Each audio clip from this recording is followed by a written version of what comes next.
atau baru lulus? Aku itu lulus, wah udah lama banget ya, udah bertahun-tahun lalu. Tapi rasanya itu masih keinget kayak gimana waktu baru lulus itu. Banyak banget pertanyaan di kepalaku untuk gimana sih menjalani hidup sesudah kuliah ini nih. Nah belakangan aku banyak berinteraksi sama fresh graduate. Dari interaksiku itu mereka banyak bertanya. Sebagian pertanyaan itu sama dengan yang dulu aku tanyakan sebagai fresh graduate. Tapi ada juga beberapa yang baru. Nah, di video ini aku coba rangkum top 5 things that fresh graduate is dying to know. Nanti aku coba jawab juga setiap pertanyaan itu. Oke? Pertama, bisa nggak sih kita ngelamar pekerjaan itu di jurusan yang berbeda dengan yang kita pelajari? Jawaban singkatnya, bisa dong. Aku ini live examples-nya.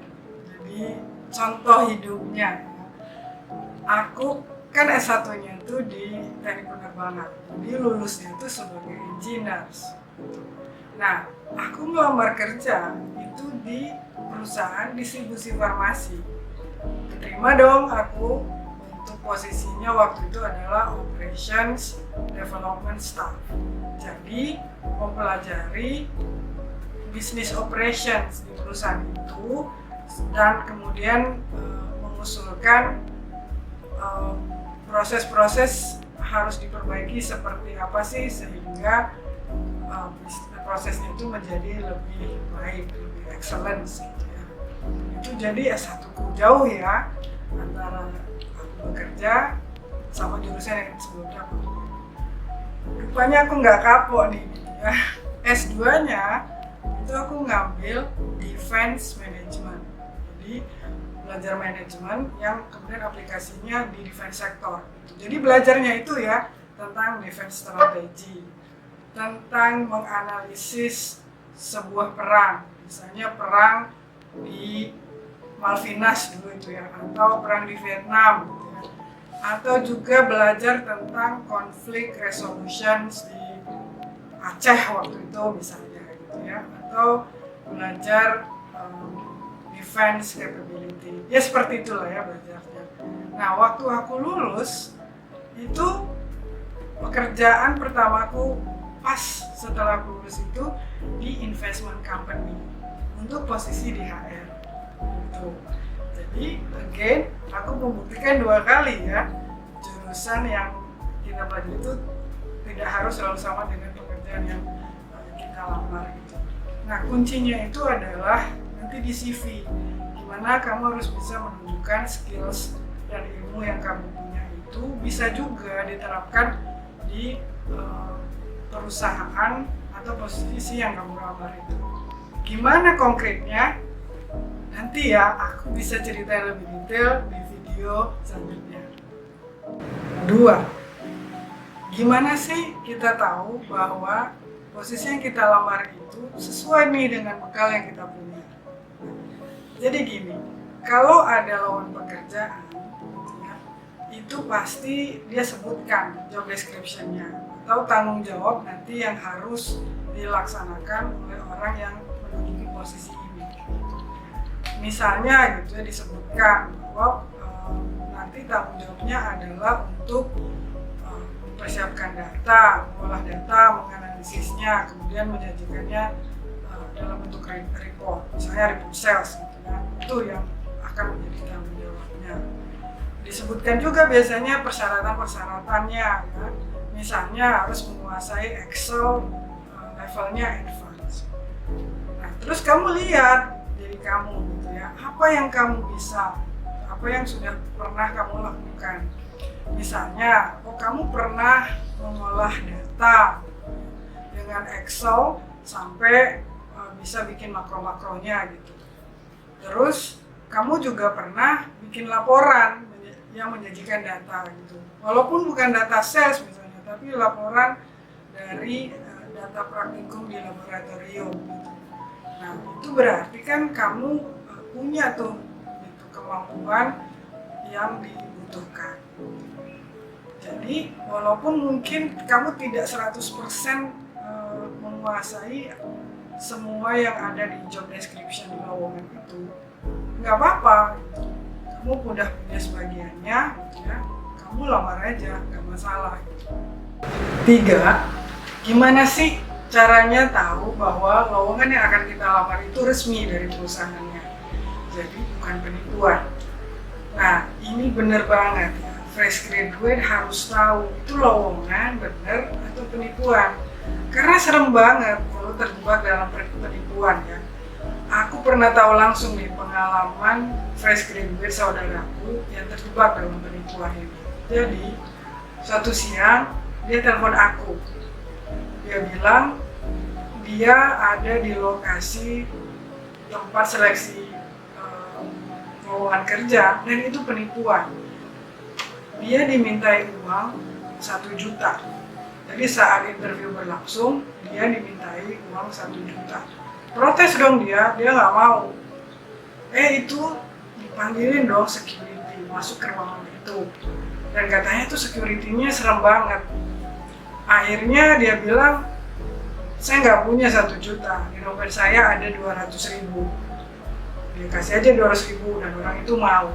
Terus dia bilang, saya nggak mau melanjutin proses ini, saya mau pulang.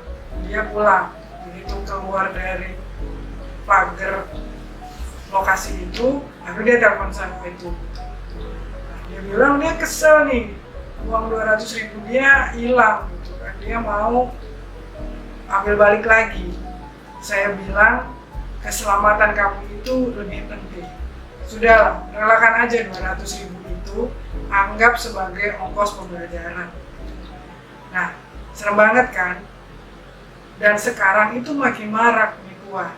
Jadi, benar-benar job seekers, fresh graduate harus tahu ya, gimana caranya supaya nggak terjebak.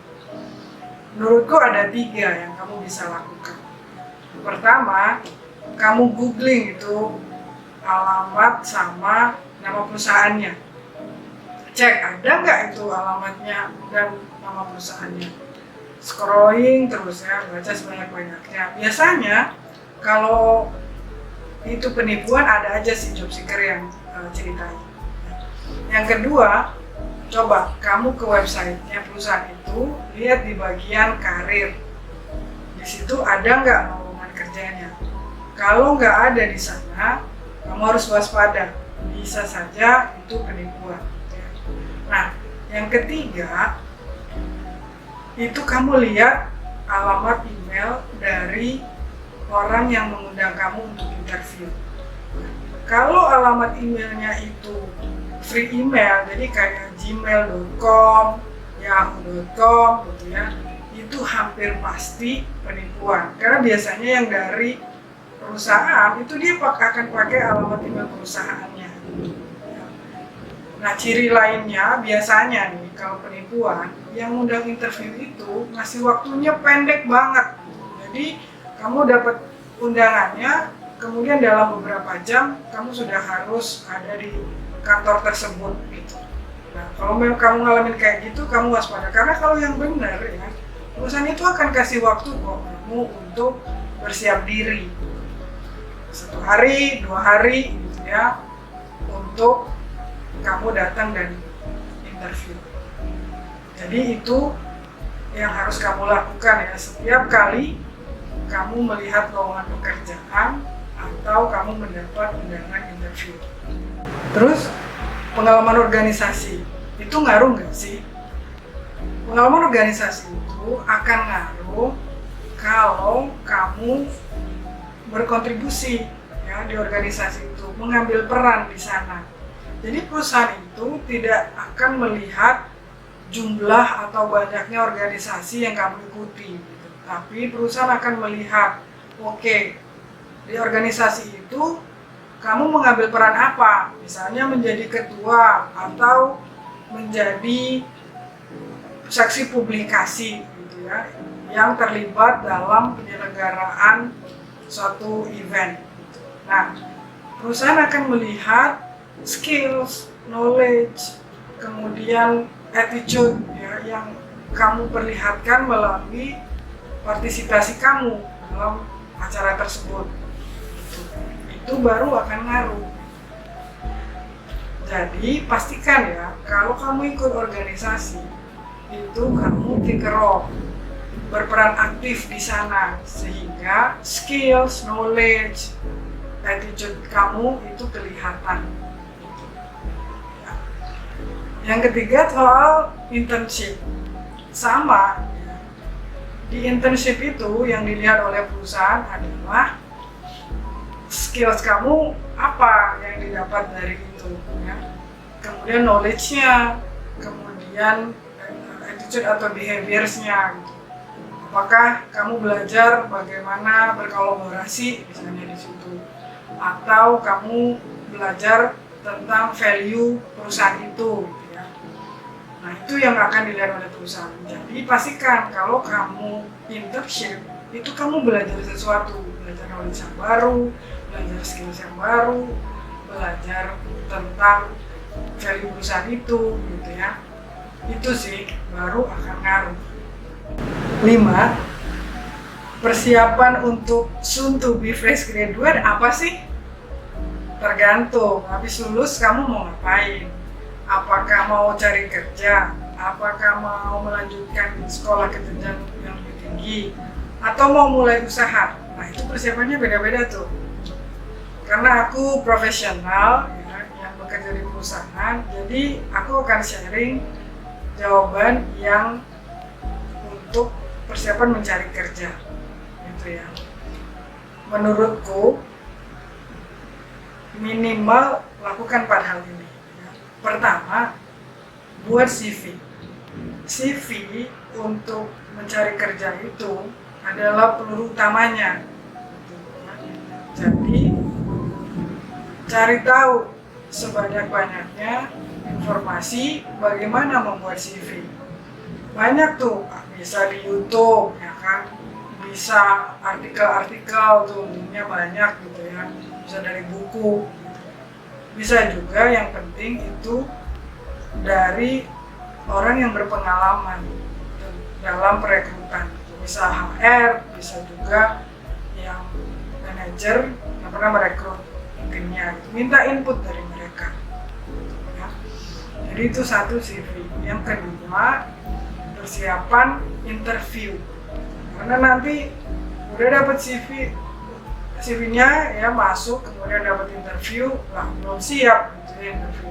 Jadi pelajari interview, bagaimana menghadapi interview, pertanyaan-pertanyaan yang sering ditanyakan pada saat interview, bagaimana menjawabnya, dan itu dipelajari. Untuk channel YouTube-nya ya, kamu nanti bisa kesini lagi. Saya akan membahas banyak tentang CV dan interview gitu. Jadi datang lagi ke sini ya, ayo udah subscribe kan ya. Oke. Nah, itu yang kedua ya. Yang ketiga, mulai explore lowongan-lowongan kerja ya. Bisa di portal kerja kayak LinkedIn atau Jobstreet gitu. Atau datengin job fair yang ada. Datang dan catat ya, lowongan pekerjaan yang ada, apa sih syarat-syaratnya gitu ya. Perusahaan-perusahaannya apa aja gitu. Nah, jadi nanti kira-kira kalau kamu lulus mau apply di perusahaan mana, posisi apa, kamu tuh udah punya bayangan. Yang keempat, networking. Nah, ini tuh penting banget. Tapi networking itu perlu waktu, nggak bisa instan membangun networking. Nanti aku akan buat video juga tentang networking. Jadi, gimana sih memulai networking itu? Bagaimana persiapannya? Lalu ketika moment of truth networking di depan mata, harus ngapain? Nah, itu nanti aku akan bahas di video tersendiri. Itu kira-kira 4 yang harus kamu lakukan sebagai persiapan untuk memasuki masa kerja nanti. Nah, itu tadi 5 hal yang fresh graduate kepingin tahu banget, atau is dying to know it. Itu yang aku dan tim kami terima. Gimana menurut kamu? Ada lagi nggak hal-hal yang belum masuk di list ini? Kasih tahu ya di kolom komentar. Kasih tahu juga apalagi yang kamu mau kami bahas di video ini. Komentar kamu pasti kami akan baca satu-satu. We really appreciate. Dan nanti kami akan coba untuk mewujudkannya. Nah, terima kasih udah menonton video ini. Sampai ketemu di video-video selanjutnya. Jangan lupa ya, subscribe, like, sama bunyikan loncengnya.